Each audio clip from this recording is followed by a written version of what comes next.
জানালাটা খুলে রাখা যাচ্ছে না, ভীষণ ঠান্ডা রে ভাই, ভীষণ ঠান্ডা। সত্যি করে রাস্তার কুকুর বেড়ালগুলোর কী কষ্ট, মানুষই পাগল হয়ে যাচ্ছে। গিনি জাস্ট বেরোলো, আজকে দেরি করে গেছে, ওদের স্কুলে আজকে এক্সট্রা ক্লাসেস হচ্ছে, সবার নয়। যারা যারা অ্যানুয়াল প্রোগ্রামে পার্টিসিপেট করেছে একমাত্র তাদেরকেই স্কুল থেকে ডেকেছে এক্সট্রা প্র্যাকটিস করানোর জন্য। আমার বাড়িঘর আজকে একদম এই দিকটা যেমন গিনির জিনিসপত্রে পুরো লন্ডভন্ড, এগুলো সমস্ত কাস্তে টাস্তে যাবে, এগুলো সব সরাচ্ছি। এছাড়া সকালবেলা যেহেতু উঠে মানে খেতে দিয়েছি, টিফিন করে দিয়েছি, রেডি করিয়ে দিয়েছি, মানে দেখুন রান্নাঘর পুরো একদম অবিন্যস্ত, পুরো লন্ডভন্ড। আমাদের আজকে স্যাটারডে, আমার কাচাকুচির দিন আজকে, মানে সারা সপ্তাহে যা ওরা পড়েছে, যা ওরা আগামী সপ্তাহে পড়বে, সব কিছু। মেয়েটাকে একটু ভিজিয়ে যে বাদাম দেবো মনে থাকে না, শুকনো শুকনো হাতে দিয়ে দিলাম। শুনেছি যে ভিজিয়ে দিলে নাকি প্রোটিনটা ভালো করে অ্যাবজর্ব হয় শরীরে। কী করব আমি, আর যেন মনেই থাকে না আমার কিছু। আমি বেরিয়েছি কালকে ওর টিফিন কেনার জন্য, আমি টিফিন না খেয়ে কিনে ফুচকা খেয়ে বাড়ি চলে এসছে। তাহলে বুঝতে পারছেন তো আমার কীরকম মাথার ভ্রম। এই দেখুন আজকে এটা হচ্ছে টিফিন, চাউমিন করে দিয়েছি একটুখানি ডিম দিয়ে, 2টো ডিম। আমি জেনারেলি স্কুলের ডিমটা দিতে চাই না, বাট একটু ডিম ছাড়া না চাউমিনটা একদম ও খেতে পারে না। নিরামিষ চাউমিন দিয়ে দেখেছি যেমনকার চাউমিন তেমন ফেরত নিয়ে আসে, ওই 2-1 টুকরো ডিম দেখলে তবে গিয়ে খাবে। ওই জন্য এক তো গোটা চাউমিনই করে ফেলেছে, ওর বাবাও টিফিনে নিয়ে নেবে, এসে ওর যে অফিস যাবে যখন নিয়ে যাবে। আমারও যদি খিদে পায় একটু এটাই খেয়ে নেবো, নাহলে থাকুক, নাহলে আর বানানো হয় না। ওরা বিকেলেও গিনি খেতে পারে। আজকে রান্না করব এই যে চিকেন, একটু শুধু চিকেনের ঝোল করব, আর উচ্ছে সেদ্ধ করব। বাড়িতে উচ্ছে নেই বাড়ন্ত, সেই কারণে আমি উচ্ছেওয়ালার ওয়েট করব, সবজিওয়ালা আসলে আমি একটা উচ্ছে কিনে নেবো। বাড়ি ঘরে সে পুরো এত অবিন্যস্ত। আর এই দেখবেন এখানে না অনেকটা শিম রয়েছে এখানে আনা, এই যে ওই শিমটা কয়েকটা ভাবছি বের করে আজকে কাটার ব্যবস্থা করি, কেটে কুটে পরিষ্কার করে রাখবো আর কি। তাহলে শিম দিয়ে শিমের সর্ষে বাটা খাওয়া যাবে। আমরা শিম দিয়ে শিমের সর্ষে বাটাটাই বেশি খাই, বড় বড় শিম তো খুব ভালো লাগে খেতে, খুব সুন্দর লাগে। আর বাকি অনেকটা শিম ওই জন্য বেশি করে আনা, যেহেতু খেতে ভালোবাসি আমরা। তো বাকি শিমটা কী করবো বলুন তো, এই যে এরকম খেসের ব্যাগে রাখবো। এই খেসের ব্যাগে আগে আবার সবজি ছিল, কিন্তু পেঁয়াজ ছিল বা আলু ছিল, কিছু একটা ছিল, আমার ঠিক খেয়াল নেই। খেসের ব্যাগগুলো আগে খুব বাজার থেকে দিত না, তখন খুব সুবিধা হয়েছিল, কিন্তু আবার খেসের ব্যাগ বন্ধ করে দিয়েছে, দাম তো বেশি, ওই জন্য আমার আবার অসুবিধা। এই খেসের ব্যাগের মধ্যে এই সবজিগুলো যদি রাখি অনেক দিন ভালো থাকে, নষ্ট হয় না। আর এই প্লাস্টিকের ব্যাগে রাখলেই জলটা গলে গলে বেরোতে পারে না, তো জলটা যেই জল হয়ে যায় ঘেমে সবজি নষ্ট হয়ে যায়, খুবই তাড়াতাড়ি নষ্ট হয়ে যায়। দাম দিয়ে জিনিস তো এই বছরটা খুব সবজির দাম, সব কিছুর দাম বেড়ে গেছে, সব কিছুর দাম। মানে মা সেদিনে ফোন করেছিল, বলছে মা না খুব দাম বেড়ে জিনিসের। হ্যাঁ সে তো বাড়বেই, কী করা যাবে। আর যাদের ধরুন একটু ইনকামের অসুবিধা, সবাই তো একরকম নয়, তাদের যেন খুব কষ্ট হয়ে গেছে। সেই মানে প্রচুর, মানে তেল, সাদা তেল, এমনি তেল, মানে সব দাম বেড়ে গেছে, সব কিছুর দাম মানে অনেক অনেক ডাবল ট্রিপল বেড়ে গেছে আর কি, একটু আধটু বাড়েনি। আর কি টমেটোটা এনেছি একটু খুলে রাখবো, এইটাকেও যদি একটু খেসের ব্যাগে রাখতে পারতাম ভালো হতো। দেখি আমার কাছে যদি একটাও খেসের ব্যাগ থাকে। আর এখানে দেখছেন প্লাস্টিক রয়েছে, ময়লা ফেলতে লাগে তো, ওই জন্য কত কেনা প্লাস্টিক ইউজ করবো বলুন তো, যা সবজি বাড়ি থেকে আসে সেই প্লাস্টিকেই হয়ে যায়। নেই, যাই হোক, যদি অগত্যা না থাকে সেক্ষেত্রে না একটা টিস্যু পেপার প্লাস্টিকের নিচে দিয়েও ভেতরে জিনিস রাখা যায়। কিন্তু আমার যেহেতু এই টমেটোটা একদম ভর্তি হয়ে গেছে, আমার ইচ্ছা করছে না। ওটা আমি দেখছি, টমেটো তাড়াতাড়ি খাওয়া হয়ে যায় আমাদের বাড়িতে, খুব তাড়াতাড়ি খাওয়া হয়ে যায়। মাছের তেল দিয়েছে আমাকে মৌ বলে, আবার একটা বন্ধু হচ্ছে, ওর মধ্যে মাছের তেল। এবার টিফিন বক্সটা দিয়েছিলাম, খালি টিফিন বক্স ফেরত দেবে না বলে। আমি মাছের তেল খেতে খুব ভালোবাসি, আবার পাকামি করে মাছের তেল দিয়েছে। ছোটো মানুষ কিন্তু বুঝকু বুদ্ধি, তবু দেখুন কত বুদ্ধি রাখে মাথায়, অনেক ছোট আমার থেকে জানেন, অনেক ছোট। যাই হোক, কাঁচকলাটার অবস্থা দেখুন কী অবস্থা। এটা আজকে সেদ্ধ দিয়ে দেবো, কাঁচকলা খেয়ে নেবো আমি সেদ্ধ করে, কেউ না খাক। আচ্ছা তাহলে কী করবো এখন, এই টমেটোটা সরিয়ে রাখি, তাহলে শিমটা সরিয়ে রাখি। ভালো লাগে। এখনও বাসন মাজা বাকি, রাত্রিবেলা বাসন মাজতে পারিনি কালকে, ঠান্ডা লাগছিল গো, খুব ঠান্ডা পড়েছে জানেন আমাদের কলকাতায়, খুব ঠান্ডা পড়েছে, ভালোই ঠান্ডা পড়েছে। মানে আমি কিন্তু যে চত্বরটায় থাকি, বাঘুয়াটি চত্বর, জনবহুল একটা এরিয়া, মানে ভীষণ জনবহুল, মানে এতটাই জনবহুল না, বাচ্চা নিয়ে ক্যামেরা নিয়ে আমি রাস্তায় হাঁটতে পারি না। যদি একটা আঘাত লেগে যায় সবাই বলবে আপনি ক্যামেরা নিয়ে হাঁটছেন বলেই বাচ্চা লেগে গেল, কেমন মা আপনি? এইরকম একটা জনবহুল এরিয়া, মানে এতটাই জনবহুল, আপনি ফুটপাথ দিয়ে হাঁটতে পারবেন না। ফুটপাথ দিয়ে হাঁটবেন কী করে? এত এত লোক হাঁটছে, এত এত লোক হাঁটছে, মানে ক্যামেরা নিয়ে হাঁটা যাবে না। নিজের দিকে তাকে সে গা বাঁচিয়ে, হাত বাঁচিয়ে, বেঁকে চুড়ে, মানে এইভাবে হাঁটতে হবে। মানে হাঁটা তো নয় যেন যুদ্ধ করা। আমার বরের তো প্রথম প্রথম যখন এখানে এসেছি, মানে বিয়ের পরে পরে প্রচুর জামা কাপড় ছিঁড়ে গেছে, প্রচুর। মানে বাস থেকে রিক্সা যাচ্ছে, রিক্সার হাতলে বেঁধে হাতার কাছ থেকে নতুন নতুন গেঞ্জি শার্ট সমস্ত ছিঁড়ে গেছে। কত ছিঁড়েছে! আমার মায়ের তো গলাতেই কাপড় কাপড় পেঁচিয়ে গেছিলো ইয়ের জন্য। ওই মানে সে রিক্সা করে বাড়ি, আমার বাড়ি থেকে নিজের বাড়ি যাচ্ছিলো আর কি, সেই সময় সে কাপড় জড়িয়ে মায়ের তো বড় বড় অবস্থা। মানে এতটাই রাফ চালায় এখানে গাড়ি ঘোড়া, বুঝলেন? মানে লোকের ভাবনার চিন্তা কি, যে গাড়িতে প্যাসেঞ্জার বসে সে বাচুক মুরুক সেটা পরের কথা, সর্বপ্রথম তাদের উদ্দেশ্য কতটা বেশি তারা টিপ দিতে পারবে, কত তাড়াতাড়ি একটা প্যাসেঞ্জারকে রেখে আর একটা প্যাসেঞ্জার নিতে পারবে। এবার মায়ের বয়স হয়েছে, ছোটো মা, মানে মায়ের তো একটুখানি বয়স হয়েছে, মানে বুঝতে পারেনি। শাড়ির আঁচল তো বলে শাড়িটা নাকি গুজেই সারা জীবন তো শাড়ি পরে, শাড়ি পরে আমার সমুদ্রেও স্নান করেছে, তাতেও কিছু হয়নি। কিন্তু এই কপালে ভাড়া থাকলে যা হয় আর কি। শাড়ির আঁচলটা কী করে চাকার মধ্যে ঢুকে গেছিলো, ওরে বাবা রে, সে আটকে সেইটা এত জোর চেপেছে, মা নিজের গলাটা আটকাচ্ছে থেকে হাত দিয়ে নিজেকে বাঁচাতে গেছে, হাতটাও আটকে গেছে। হাতটা আটকে গিয়ে হাতের চামড়া কত দিয়ে পিজে গিয়ে উঠে গেল, জানেন কী অবস্থা! খুব ব্যথা পেয়েছিল ওই সময়টা, খুব ফাড়া গেছিলো আমার মায়ের ওপর দিয়ে। আর বাবুর কতবার হয়ে গেছে, জামা ছেড়ে, নতুন নতুন জামা ছেড়ে গেছে, কিন্তু এখন আর কি হাঁটা যায়, আমাদের অভ্যাস হয়ে গেছে হাঁটতে হাঁটতে। যাই হোক, যে কথাটা বলতে গিয়ে এটা বেরোলো, যে এইরকম বাঘুয়াটি চত্বরে কিন্তু বিশ্বাস করুন আমাদের গায়ে চাদর দিতে হয় না, আমরা মানে ভীষণ মানে মোটা কোনো কম্বলই বের করি না। ওই দেখুন আমার বাড়িতে পাখি এসছে, দেখতে পাচ্ছেন? ওই দেখুন একটা ছোট্ট চড়াই পাখি পুটু পুটু করে আসে, জানেন তো? এইরকম ছোটো ছোটো পাখি, যে পাশে তুলসী গাছটা আছে না আমার, ছোট্ট তুলসী গাছ, রোদগুলো পায় না, নর্থের বারান্দা তো, রোদও তো পায় না বলে ছোটো ছোটো পাতা, ওটা খেতেই আসে। যাই হোক, আমার মেয়ে বাড়ি থাকলে সারাদিন ওই বারান্দার দিকে তাকিয়েই রয়ে থাকে, ওর আর পড়াশোনা হয় না। এগুলো ভাজ করবো, যাই হোক করছি, একসাথে তো সম্ভব নয়, আস্তে আস্তে করবো। ওই করে আর কি, সেইখানেও সেই কথা বলতে বলতে বারবার এই কথা ওই কথা বলে ফেলছি। তারপরে ওই যেটা বলছিলাম, ওই কারণে এখানে এই বছর সেখানেও মানে জানুয়ারির এখনও ক্রিসমাস আসেনি, ঠান্ডা প্রচণ্ড পড়ছে, প্রচণ্ড ঠান্ডা। তাহলে আপনারা বলবেন লেখা তুমি হাফ কাটা তাহলে ঘরের মধ্যে কী করে পড়ে আছো?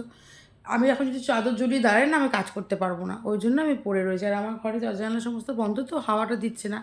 আর সকাল থেকে উঠে অনেকটা আগে উঠেছি, জলের কাজ করেছি, অনেকবার ওয়াশরুমে গেছি, শরীরটা ঠিক নেই। ওই কালকে টক জলটা খেয়েছিলাম, পেটের ট্রাভেল, ওই জন্য দেখলাম যে অনেকবার যেহেতু ওয়াশরুমে গেছে, জল ঘাটা হয়েছে, রান্না করলাম, জল এই জন্য মানে একটা সওয়া হয়ে গেছে, কিন্তু ঠান্ডা লাগছে। মানে যখন এই জায়গাটা থেকে, এই বসার ঘরটা থেকে যখনই আমি অন্য কোনো ঘরে যাচ্ছি, কিন্তু বেশ ঠান্ডা লাগছে, তখনই মনে হচ্ছে চাদরটা কোথায়, সোয়েটারটা কোথায়, টেনে বের করি। আমি না সোয়েটার পরতে খুব একটা পছন্দ করি না, সোয়েটার পরলে হাতের সামনেটা ভিজে যায় তো ভালো লাগে না। আমি চাদর পরতেই স্বাবলম্বী, ভারী জায়গার মানুষ তো, সোয়েটার পরলে যেন আদো বাদো থাকে, সোয়েটার পরতে ভালোবাসি না।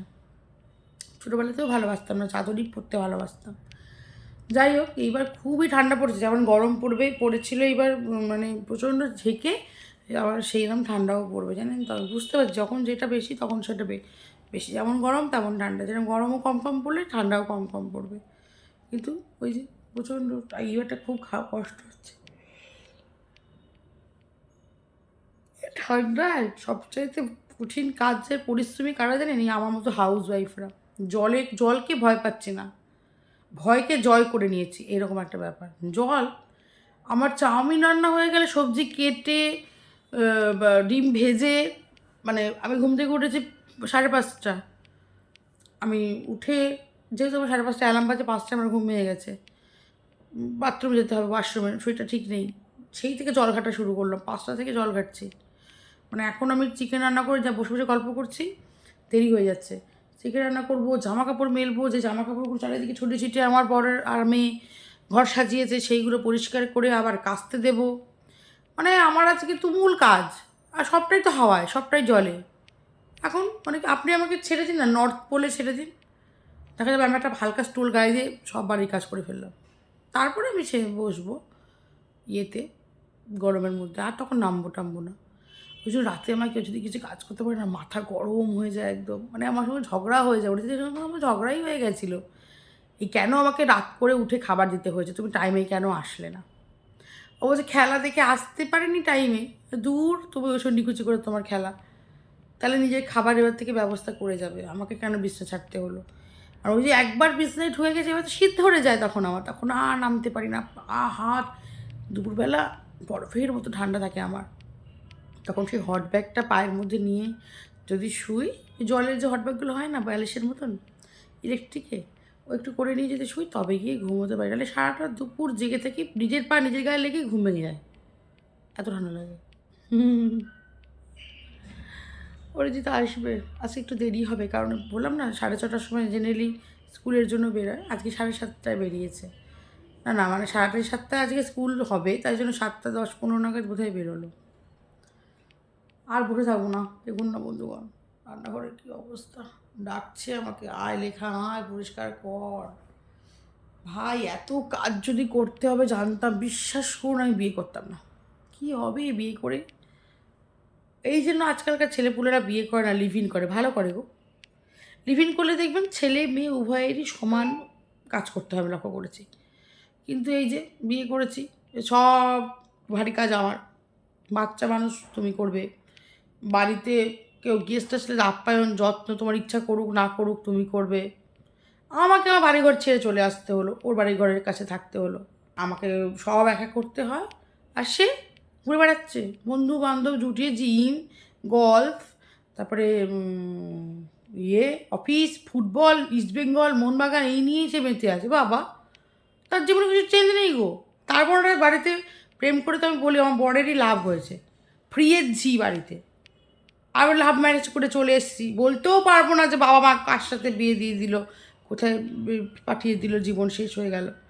এখন বলি নিজেই ভুল করেছে, জীবন শেষ হয়ে গেল, জীবন শেষ হয়ে গেলটা বলি, আর এটা বলি না যে বাবা মা পাঠিয়ে দিল, নিজেই তো করেছি, কাকে বলবো। হ্যাঁ আমি আমার মেয়েকে বলি বাবা হট করে বিয়ে করবি না, হট করে বিয়ে করবি না, ও তো বুঝছে না যে কেন বলে মা, এত ছাড়া ভালো লাগে বলুন তো। এই তো সবাই ঘুমোবেই সকালবেলা উঠে, এরকম আমার বর কিন্তু ওরকম 5টা 5:30 ওঠেনি, আমার বর ঠিকঠাক যেমন ঘুম থেকে ওঠে 6:20 আস্তেই করে উঠলো, ওয়াশরুমে গেল, বেরোলো, ব্রাশ করলো, নিজের কাঠবাদাম বের করে বললো মানার জন্য ভেজাও নি, মানে আমি যেটা করিনি সারাদিন আর কি একটা কাজ, সেটা আমাকে দেখিয়ে দিল যে তুমি করো নি এই কাজটা, মানার জন্য ভেজাও নি বলে ভেজালো,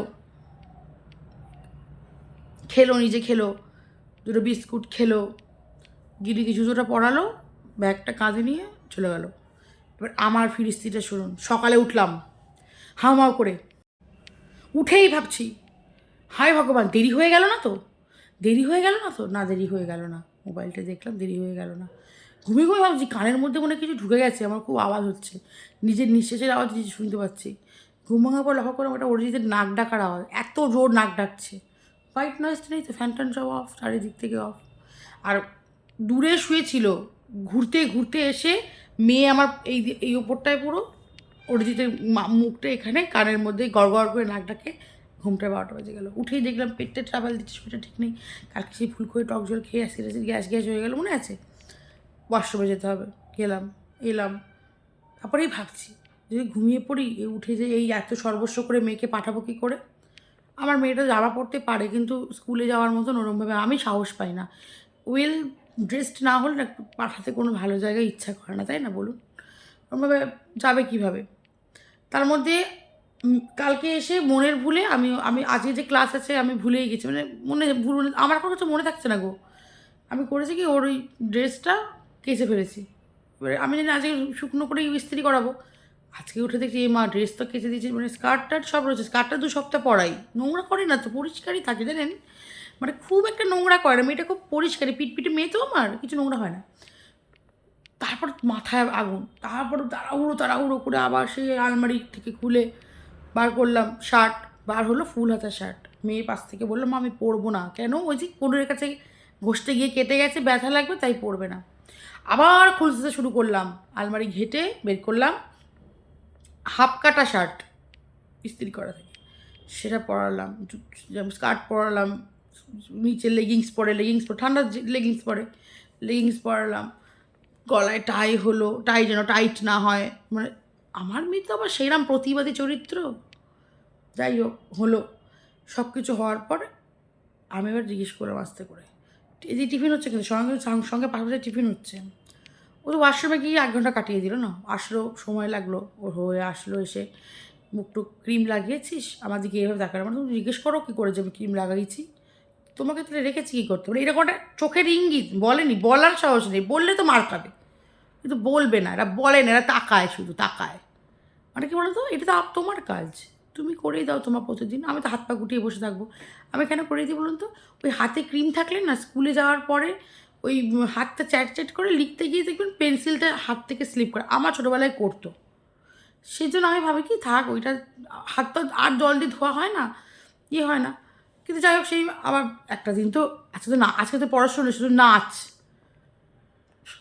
তাও বই খাতা নেয়নি, রাপ খাতা ডায়েরি মারি নিয়ে গেল। যাই হোক ক্রিম টিম মাখিয়ে সেই লিপ বাম দিয়ে তারপরে চুল টুল এবার আবার 2টো করে বেঁধে দিলাম। 2টো করে চুল বাদ দিয়ে খালি মাথার মধ্যে কী ঘুরছে, দুটো সমান হবে তো, দুটো একই রকম বিড়নি করছি তো, এদিকে একটা এদিকে একটা, মানে বারবার ঘুরছে এরকম করছে, এবার সেই একটা দেখা যাবে এরকম সোজা আর একটা এরকম হয়ে রয়েছে, তখন কেমন লাগে বলুন তো?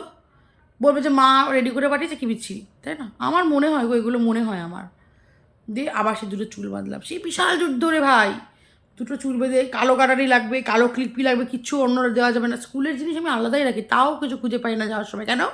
এই যে আমার মেয়ে অতি গোছানি, আমার গোছানোর ওপর সে গুছায় আবার, দিয়ে আর খুঁজে পাই না, দিয়ে আবার দেখি হলো এই সমস্ত করে, সে মানে ধাইকিরি কি, মানে আমাকে তখন যেন মনে হচ্ছে মা দুর্গা বাড়ি যাওয়ার সময় আমাকে 4-5টা হাত এমনি দিয়ে গেছে, লেখা সকালের আধা ঘন্টা 1 ঘন্টা তুই এই হাতগুলো লাগা, কাজে লাগবে, 2টো হাতে তোর হবে না।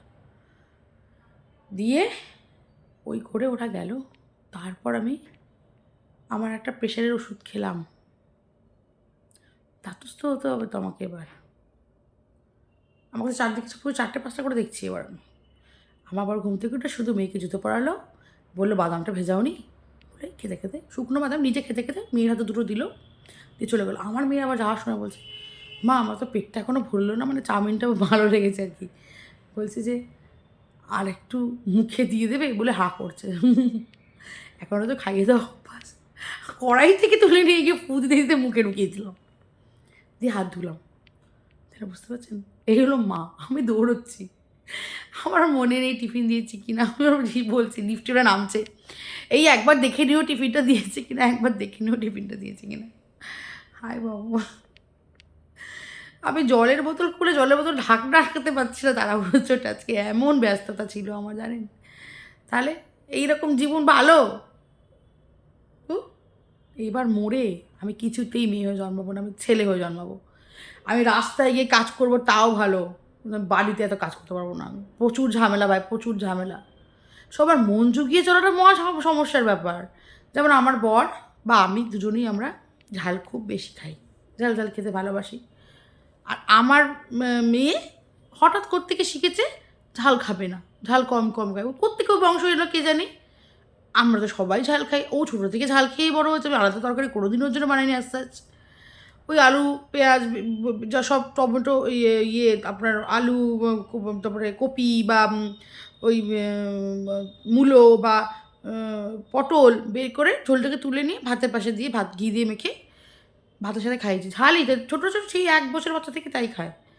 এই এখন বিভিন্ন রকম বন্ধুদের সঙ্গে মিশছে, সব খাবার খেয়েছে, বলছে যে না আমি তুমি রান্নায় ঝাল দিচ্ছ, ডিমের ঝোল খাবো না। আজকে চাউমিনটার জন্য একটা লঙ্কা দিয়ে করে দিয়েছি, চিন্তা করবেন ওগুলো আমরা খাবো না, আরও 2-3টে লঙ্কা পাশে রেখেছি, ওই যখন খাবো তখন এই কাঁচা লঙ্কা কেটে উপর দিয়ে ছড়িয়ে নিয়ে খাবো, নাহলে খেতে পারবো না। তাহলে 3জন মানুষ, তাদের 2 রকম রান্না করতে মাথা গরম হয়ে যায় না? আজকে মাংসটা চিকেনটা ঝাল দিয়েই করবো, খেলে খাবে, নাহলে জল দিয়ে ধুয়ে দেবো, বলে খা। ওই জন্য সেটা বলে একটা ডাল সিদ্ধ করে দেবো, সেদ্ধ করার কোনো ব্যাপারই না, ওই ছোট্ট একটা আছে প্রেশার কুকার, 1 মুঠো ডাল বলবো সিদ্ধি করে খেয়ে নে, পারবো না গো, এত পারবো না বাবা। উঠি গো, যাই, আর গল্প করবো না, গল্প করতে ইচ্ছা করে অনেক, কিন্তু না, সময় নেই, একদম সময় নেই আমার। চিকেন করবো, চিকেনটা হতে সময় লাগবে, কড়াইতে করবো যে, প্রেশার কুকারে তো সিটি দিয়ে করবো না, ভালো লাগে না খেতে। বিশেষ করে দেশি চিকেন টিকেন হয় প্রেশার কুকারে সিটি দিয়ে নরম করে নিলাম, তারপরে মশলা টশলা কষিয়ে তখন দিয়ে করলে ভালোই লাগে। কিন্তু এই যে পোলট্রি না, পোলট্রিতে এমনি নরম, এই আবার আষ্টে গন্ধ বেরোয়। এখন তো আমি আধা ঘন্টা ভিনিগার জন্য চুবিয়ে রাখবো, তবে গিয়ে রান্না হবে। তাহলে চলো না বন্ধুগণ, স্টার্ট। এই যে সবার আগে কী করবো বলুন তো, এই যে এখানে যত জামা কাপড় রয়েছে এগুলো সমস্তকে তুলে আমি ইয়ে করবো, কাচতে দেবো। দেখুন একটা জিনিস দেখেন, এই দেখুন আমার গিরিন না, এই পুতুলগুলো, এই দেখুন আমার খুব পছন্দ, জানেন তো। এই যে কী সুন্দর না পুতুলগুলো, 3টে আমিই কিনে দিয়েছি, দুটো আর ওর বাবাকে বলে দুটো কিনে দিয়েছি, আর মাঝখানে ছোটোটা আমি নিজে গিয়ে মেলা থেকে কিনে দিয়েছি। দেখতে কি সুন্দর না পুতুলগুলো, খুব সুন্দর দেখতে। চায়নার পুতুল কিন্তু বড় বড় পুতুল, খালি এইগুলো নিয়ে খেলতে চায়।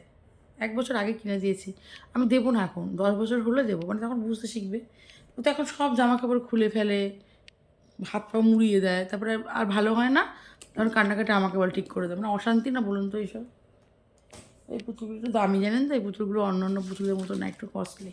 এগুলো আবার আওয়াজ হয়, গান টান বাজে, ততদিনে ও খেল, ততদিন হয়তো গান আর বাজবে না, সেই গান না বাজুক, এমনি তো খেলতে পারবে।